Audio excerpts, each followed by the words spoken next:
Maki inna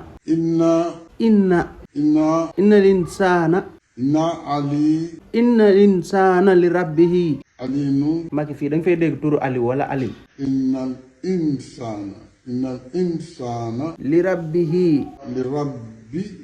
li rabbihi Maki xanaa da ngaa foog ne Sonko ngay waxal innal insana li rabbihi lakka noodu lakawdu comme yow doo dégg léegi kaa ñu ko neexal na neex innal insana li rabbihi lakanuudun innal insana seetit Maki li rabbihi lakanuudun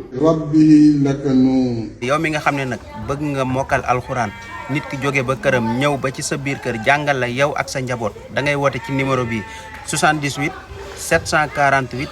84 74 yow mi nga xam ne tamit yaa ngi bitim réew wooteel ci numéro boobu noonu ñu jàngal la ci WhatsApp bi ba nga mokkal.